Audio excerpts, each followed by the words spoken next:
ना ना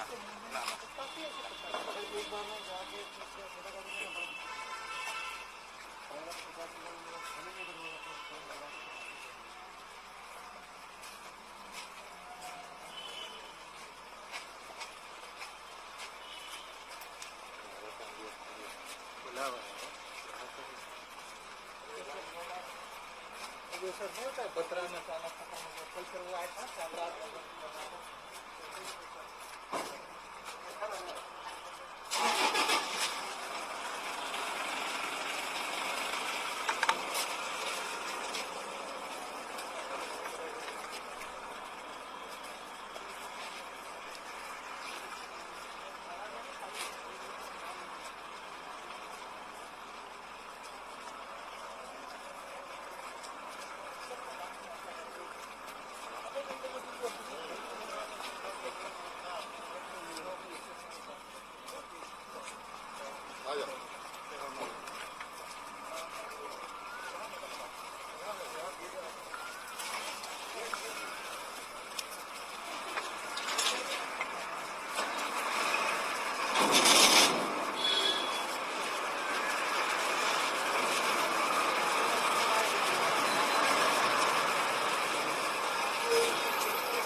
पूरे राज्य के हर कोने में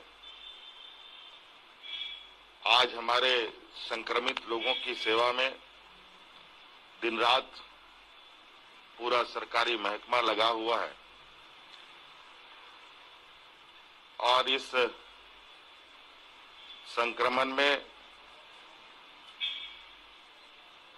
सर्वप्रथम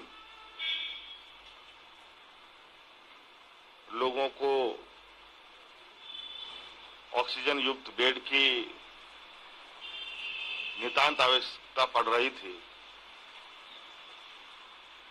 इसको ध्यान में रखकर हमने कुछ दिन पहले कोविड सर्किट का शुभारंभ किया। उससे बड़े पैमाने पर हमारे संक्रमित लोगों को, जिनको ऑक्सीजन बेड की आवश्यकता होती थी, जानकारी के अभाव में उनको ये पता नहीं चलता था कि बेड कहाँ पर है, ऑक्सीजन युक्त बेड कहाँ है, तो उनको उस जगह पर पहुंचाकर राहत दिया जा रहा था। हम समझते हैं अभी सबसे पहले इस संक्रमण में जो जरूरतें हैं वो आम व्यक्ति को ऑक्सीजन की सख्त आवश्यकता होती है, उसके बाद दवाइयों की आवश्यकता होती है।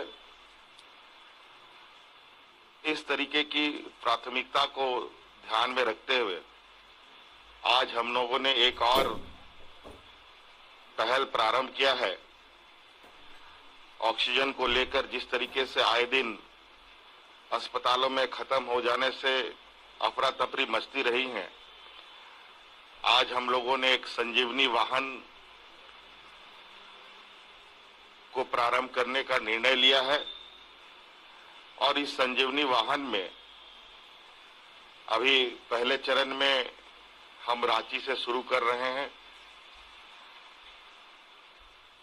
इन ट्रकों में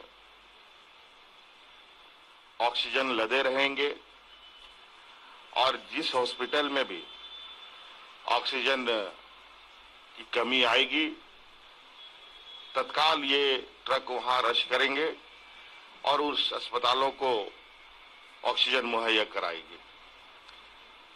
और इसमें जीपीएस ट्रैकिंग सिस्टम भी हम लोगों ने लगाने का निर्णय लिया है ताकि किसी भी कीमत पे किसी भी अस्पताल में ऑक्सीजन की कोई कमी ना हो। अभी रांची जिला से ये हम लोगों ने प्रारंभ किया है। आने वाले समय में ये तीन और धनबाद में भी ये संजीवनी वाहन का शुभारंभ किया जाएगा, जहां 24 घंटा 24/7 ये ट्रकों में ऑक्सीजन लदे रहेंगे। ड्राइवर इनके हमेशा उसमें डिपोटेड रहेंगे। रात के 12 बजे हो या 1 बजे हो या दिन के 2 बजे हो, कहीं पर भी किसी भी अस्पताल में ऑक्सीजन की कमी ना हो, ये सुनिश्चित करने का हम लोगों ने प्रयास किया है।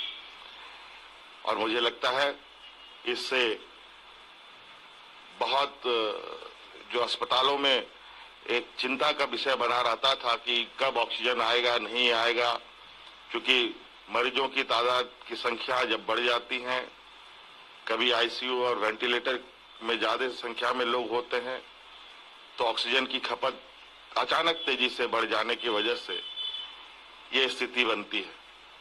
आज इनको ध्यान में रखकर आज इस संजीवनी वाहन के माध्यम से सभी अस्पतालों में ऑक्सीजन पहुंचाने का और इमरजेंसी ऑक्सीजन तुरंत उनके अस्पताल में पहुंचे, ये सरकार ने सुनिश्चित किया है। धन्यवाद।